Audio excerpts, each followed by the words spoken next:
Marcus Chin stood in the vast arena of Zenith 7, feeling smaller than he had ever felt in his entire life. Around him, warriors from 47 different species prepared for the trials that would determine who would join the elite guard. The human watched as a Krathani warrior casually lifted a training weight that must have been 3 tons. The creature's exoskeleton gleamed under the station's artificial lights, and it tossed the weight aside like it was made of foam. Next to Marcus, a Vexorian stretched its 4 arms, each one packed with muscle that rippled beneath blue-scaled skin. The alien looked down at Marcus and made a clicking sound that the translator implant in Marcus's ear registered as laughter. The human said nothing. He had learned quickly that responding to mockery only invited more of it. Earth needed this. That was what Commander Phillips had told him before he boarded the transport ship. Humanity needed representation in the elite guard, needed to prove they belonged in the galactic community. Someone had to try, even if failure seemed certain. Marcus had volunteered, though now he questioned that decision with every fiber of his being. The first trial began with a deafening horn blast. Strength testing. Marcus approached the designated lifting platform along with 9 other competitors. A massive Dravel went first, its 8-foot frame packed with dense muscle. The creature gripped a weighted bar and hoisted it overhead with a roar that shook the arena floor. The crowd of spectators erupted in cheers. The weight registered on the holographic display, 4,200 pounds. When Marcus's turn came, he managed 800 pounds. The effort left his arms shaking and his face red. The silence that followed was worse than any laughter could have been. Then someone in the crowd started a slow, mocking clap. Others joined in. Marcus set the weight down carefully and walked away, his jaw tight. The speed trials were no better. Marcus ran as fast as his human legs could carry him, but creatures with 4 legs or wings or bodies designed for velocity left him far behind. He finished second to last, beating only a molluscan whose species moved by sliding on secreted slime. At least the molluscan seemed unbothered by its placement. Marcus felt the weight of an entire planet's hopes crushing down on his shoulders. Combat simulations proved equally humiliating. Marcus faced a young Vexorian named Zixthal in the first round. The alien's 4 arms moved in a blur, striking from angles Marcus could barely track. Within 30 seconds, Marcus was on his back, staring up at the energy-shielded ceiling, his practice armor registering 17 theoretical kill strikes. Zixthal stood over him and spoke in its chittering language. The translator provided the meaning. Did Earth send their best or their jester? The crowd roared with laughter. Marcus climbed to his feet slowly and left the combat ring without responding. What could he say? The Vexorian was right. By every measure that mattered in these trials, Marcus was outclassed. He was not the strongest, not the fastest, not the most skilled. He was just a human who had made a promise to try. The intelligence puzzles offered a brief respite. Marcus solved the spatial reasoning problems and mathematical sequences at an average pace. Not exceptional, but not embarrassing either. A few competitors actually performed worse. But average was not enough, not when every other test had demonstrated his inadequacy so completely. As the day wore on, Marcus noticed the crowd's attention on him growing, not because he was succeeding, but because his failures had become entertainment. Every time he struggled, every time he finished near the bottom, the spectators seemed to enjoy it more. Humans were new to the galactic stage, and apparently watching one fail so thoroughly was amusing to species who had been spacefaring for thousands of years. By the time the sun simulators began their dimming cycle to indicate evening, Marcus was exhausted. His body ached from efforts that had barely registered as noteworthy. His pride was battered, but he was still standing, still present. He thought of his sister back on New Terra, of the message she had sent before he left. Make us proud, big brother. He wondered if simply not quitting would be enough. It did not feel like enough. The announcement came over the arena speakers in a dozen languages simultaneously. One final trial remained. Marcus looked up at the massive screens, showing an image of an ancient sword embedded in a crystalline pedestal. The announcer explained that this was a ceremonial test, one that every competitor would fail.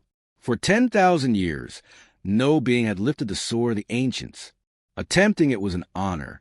Failing it was expected. Marcus felt something stir in his chest. A small, stubborn voice that whispered, "At least this time, everyone fails together." The arena fell silent as Magister Vorn stepped forward. The ancient being moved slowly, its long robes dragging across the polished floor. It was a keeper, one of the oldest species in the galaxy, and its voice carried the weight of centuries when it spoke. The sword before them, Vorn explained, was left behind by the precursors, the first civilization, the ones who had vanished long before any current species had even learned to make fire. Marcus stared at the weapon. It was massive, nearly as tall as he was, with a blade that seemed to shimmer between silver and gold. The crystalline pedestal, holding it, glowed with a faint inner light. Strange symbols covered both the sword and the stone, markings that hurt to look at for too long. Magister Vorn continued the tale. Every great warrior in galactic history had tried to lift this sword. Kings, champions, heroes whose names were sung across star systems. All had failed. The sword had never moved, not even a fraction of an inch. But trying was considered sacred. It meant you dared to test yourself against the impossible. The competitors would attempt to lift in order their rankings.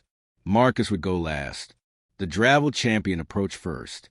Its name was Kragath, and it had won every single trial that day.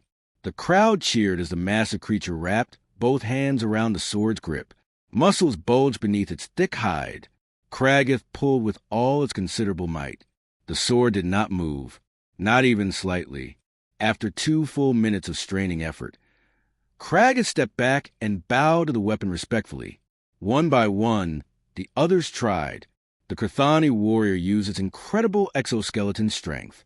Nothing. A Vexorian attempted to use all 4 arms for leverage. The sword remained perfectly still. A floating Etherean tried to lift it with telekinetic powers that could crumple steel. The blade did not even vibrate.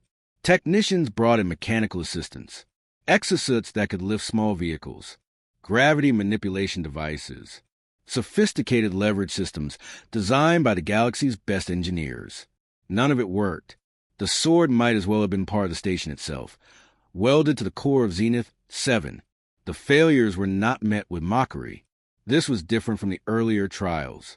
Here, everyone understood that failure was universal. The crowd applauded each attempt with genuine respect. This was tradition. This was history. Finally, only Marcus remained. Zixthal's voice rang out from the competitor section. Let the human embarrass himself one final time. The Vexorian's translator made his clicking laughter sound almost musical. Perhaps he will move it with his species' famous stubbornness. The crowd's laughter was not cruel this time, but it still stung. Marcus walked forward, his legs heavy with exhaustion. Every muscle in his body ached from the day's trials. His hands were blistered. His pride was already broken. What was one more failure among so many? He reached the pedestal and looked up at the sword. This close, the symbol seemed almost alive, shifting and flowing like liquid light. Marcus placed both hands on the grip. The metal was warm, which surprised him. Everything else in the arena was cool and sterile. He paused. Something felt strange. A tingling sensation ran from his palms up through his arms.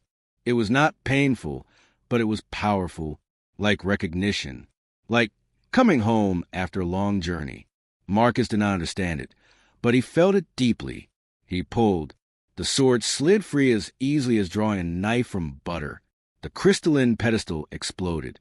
Shards of crystal flew outward, disintegrating into glowing dust before they could harm anyone.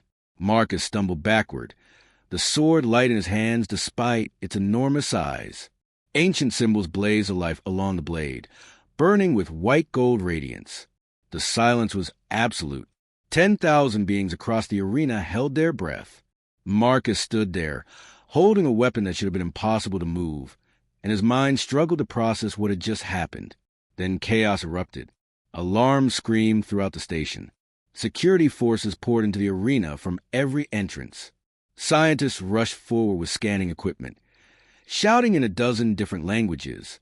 Magister Vorn's eyes went wide, and the ancient keeper spoke a single word in its own tongue. The translator rendered it simply, impossible. Marcus tried to set the sword down, but his hands would not open. The weapon seemed fused to his grip, Or perhaps he was fused to it. The symbols on the blade pulsed in rhythm with his heartbeat. Zixtal had fallen to his knees, all four arms spread wide in the traditional Vexorian gesture of profound apology. Other aliens were doing the same, species-specific gestures of respect rippling through the crowd. Marcus looked down at the sword, then up at the thousands of stunned faces staring at him. He tried to speak, but no words came. What could he possibly say? He was still the human who had failed every test. Except somehow, impossibly, he had just succeeded where every great warrior in galactic history had failed. Armed guards surrounded Marcus within seconds, though none of them dared touch the sword. They escorted him to a secure facility deep within Zenith 7, a place where the walls were reinforced with materials designed to contain nuclear explosions. Marcus walked in a daze, the sword still gripped firmly in his hands. Every attempt to release it had failed. The weapon had bonded to him somehow, and separating them seemed impossible without killing him. Scientists arrived in waves. They came from every corner of the galaxy, carrying equipment Marcus could not begin to understand. Scanners hummed and beeped around him. Holographic displays filled the air with data that made the experts gasp and argue in excited voices. Through it all, Marcus sat on a simple chair, holding a sword that glowed softly in the dim light. The Galactic Council convened an emergency session. Marcus could see their images on the screens that covered one wall of his containment room. Representatives from hundreds of species debated furiously. Some wanted to study him like a specimen. Others feared him as a potential threat. A few wise voices called for patience and understanding. The humans sat silently and listened to aliens decide his fate. Magister Vaughn arrived on the third day, bringing with him a team of precursor scholars. These were beings who had spent their entire lives studying the fragments and ruins left behind by the ancient civilization. They examined the sword with reverence, careful not to touch it, but recording every detail with their instruments. The sword was not just a weapon, they discovered. It was a key, a repository of technology so advanced that current galactic science could barely measure it. The symbols on the blade were not decoration, but actual writing. A message that had waited millions of years to be read. Vorn worked day and night with the scholars, translating the ancient text. Marcus watched them work, still unable to set down the sword, still unable to fully comprehend what was happening. He had come to Zenith 7 expecting to fail. Instead, he had apparently triggered something that had been waiting since before his species learned to walk upright. On the 5th day, Vorn shared the translation. The message spoke of inheritors and successors. It mentioned those who carry the flame, those who persist when others surrender. The precursors had not vanished into nothing, the text revealed. They had evolved beyond physical form, becoming beings of pure thought and energy. But before they left, they had prepared for the future. They had seeded the galaxy with potential successor species. Dozens of them, each with different strengths. The sword was a test, but not a test of strength or speed or intelligence alone. It measured something deeper, something written into the genetic code of certain species. It looked for specific markers that indicated evolutionary potential. Marcus felt his stomach turn, as Vorn explained further. Humans possessed something unique. They were not the strongest species, not even close. They were not the fastest or the smartest, but they were balanced. Every trait existed in workable measure. More importantly, humans carried what the precursors called adaptive persistence, the ability to face impossible situations and refuse to quit, the capacity to adapt and improvise when all seemed lost. This trait was embedded in human DNA at a fundamental level. The precursors had valued this quality above all others. They had searched for it across millions of years and countless species, and they had found it waiting in humanity, a young species that had not even left its own star system when the test was created. Marcus wanted to laugh at the absurdity. He had failed every test. He was the weakest competitor. Yet somehow, that was exactly what the sword had been looking for. Someone who failed and kept trying anyway. But the revelation brought new problems. The sword could not be removed from Marcus without killing him. The bond was complete and permanent. He was now its bearer, whether he wanted the responsibility or not. Ancient protocols had activated with the sword's removal from the pedestal.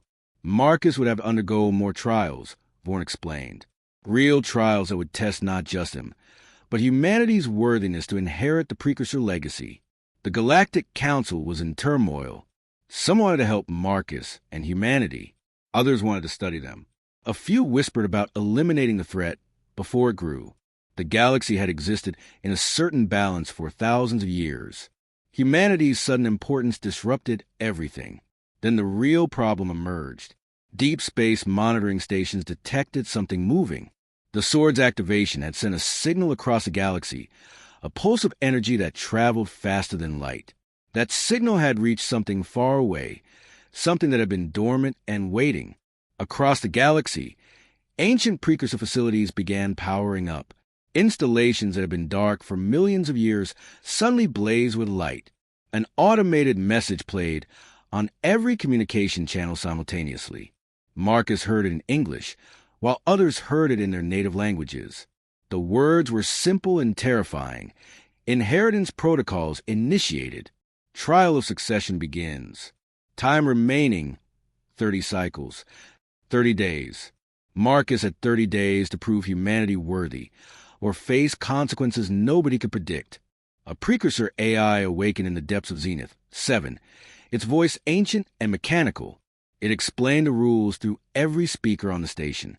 5 trials waited across 5 different worlds. Each would test a different aspect of the inheritor species. Marcus had to complete them all before the countdown ended. But there was one crucial requirement that surprised everyone. Marcus could not do this alone. He had to assemble a team with members from different species. The precursors wanted to see if humanity could unite others rather than dominate them. Zixthal volunteered first. The young Vexorian approached Marcus with all 4 arms crossed over his chest in a gesture of deep respect. He spoke quietly, his translator rendering the clicks and chirps into apologetic words. He had mocked Marcus, had laughed at human weakness, and now he understood his mistake. Zixthal asked for the chance to make amends. Marcus accepted without hesitation. Dr. Shelana came next, a Krithani scientist fascinated by the precursor technology. Her exoskeleton was marked with the symbols of multiple academic institutions. She wanted to study the sword, to understand it, but more than that, she wanted to witness history. Ravik joined third, an old Drabble warrior whose fighting days were behind him, but whose wisdom remained sharp. He had lived through 3 galactic conflicts and knew the value of experience. The smallest member of the team was Loomis, a Caliph whose body was composed of living energy contained in a delicate crystalline structure.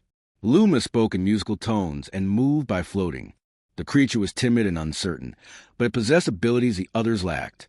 Finally, Magister Vorn himself joined as advisor, his ancient knowledge invaluable for understanding precursor mysteries. They were given a ship, a vessel that had materialized from nowhere when Marcus accepted the trials. It was precursor design, smooth and organic looking, with technology that responded to thought as much as touch. The ship felt alive somehow, and it recognized Marcus through the sword. The first trial took them to a planet where physics had gone mad. Gravity shifted without warning. What fell down might suddenly fall sideways or upward. The sky changed colors as fundamental forces fluctuated. The team had to retrieve an artifact from the planet's core, while the environment constantly changed around them. Ravik's strength was useless when up and down traded places every few seconds. Zixthal's speed meant nothing when momentum behaved unpredictably. But Marcus found that humans adapted quickly to changing conditions. His brain accepted the impossible and adjusted. With his teammates following his lead, they navigated the chaos. Shalana's scientific mind helped them predict some of the shifts. Loomis could sense energy fluctuations before they happened. Together, they succeeded where individuals would have failed. The sword absorbed energy from the artifact they retrieved, and its glow intensified. The second trial waited on a space station abandoned for eons. Inside was a maze that attacked the mind rather than the body. It created illusions drawn from memory and fear. Each team member faced their deepest terrors alone in the twisting corridors. Marcus confronted visions of returning to Earth in failure, of his sister's disappointment, of humanity being cast out of the galactic community forever.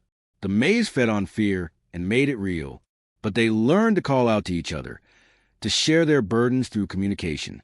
Zixthal admitted his fear of being inadequate compared to his warrior ancestors. Shelana feared her intelligence meant nothing against forces she could not understand. By speaking their fears aloud, by supporting one another, they broke the maze's power. The trial tested emotional resilience and empathy, and humanity's social nature became their greatest weapon. The third trial was perhaps the cruelest. They arrived at an artificial paradise, a garden world where every desire could be fulfilled. Food that tasted perfect, rest that refreshed completely, entertainment that never bored. The AI explained that they could stay as long as they wished. Some species in history had never left this place. They had chosen comfort over purpose and remained until their lives ended in contentment. Marcus felt the temptation deeply. After the pain and struggle, the paradise offered everything he could want.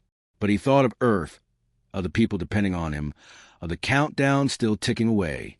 He chose the hard path. His team followed his example. Though Loomis wavered and needed encouragement, they left the paradise behind, and the trial acknowledged their success. They had proven they valued purpose over pleasure. The fourth trial brought them to an arena where combat constructs attacked with evolving tactics. Every strategy they tried was countered and adapted to. Pure strength failed. Pure speed failed. They had to constantly innovate, combining their different abilities in new ways. Marcus wielded the sword properly for the first time, and it taught him techniques through muscle memory that was not his own. They fought for hours, exhausted and desperate, until finally the construct stopped and acknowledged their victory. 4 trials complete. 1 remained, and the countdown showed only 5 days left. The coordinates of the 5th trial led them to a planet that should not exist. Every star chart said the space was empty, but when their ship arrived, a world materialized before them. It was beautiful and terrifying at once, covered in structures that defied physics and geometry. This was a precursor homeworld, a place thought to be legend. At its heart stood a massive pyramid that pulsed with the same light as Marcus's sword. They landed and walked through silent streets where buildings still stood after millions of years. No decay touched this place. Time seemed frozen here. The pyramid's entrance opened as they approached, recognizing the sword Marcus carried. Inside, a chamber waited with a pedestal at its center. Above it floated a sphere of pure light that hurt to look at directly. The precursor AI spoke, but this time its voice was different, fuller, more alive. This was not a recording or a simple program. This was something greater, a fragment of consciousness left behind. It told them the truth of what had happened to the precursors. They had not simply evolved. They had made a choice to leave physical existence behind, to become beings of thought and energy exploring dimensions beyond mortal comprehension. But they had feared leaving the galaxy defenseless. Threats existed in the dark spaces between stars, things that hungered for the light of living worlds. The precursors needed successors, a species to guard what they were leaving behind. The trials were meant to find those successors and grant them the tools to protect the galaxy. Now Marcus had to choose for all humanity. The AI presented 2 options with absolute clarity. First, humanity could accept the precursor inheritance. They would gain access to technology beyond imagination, knowledge that would make them the most advanced species in the galaxy. But with that power came responsibility. Humanity would have to dedicate itself to being guardians, to protecting other species, to potentially sacrificing their own growth and freedom for the sake of others. The second option was refusal. Humanity could reject the inheritance and remain as they were, free to chart their own destiny without the burden of ancient responsibilities. The precursor technology would seal itself away, waiting for another age, another species to find it.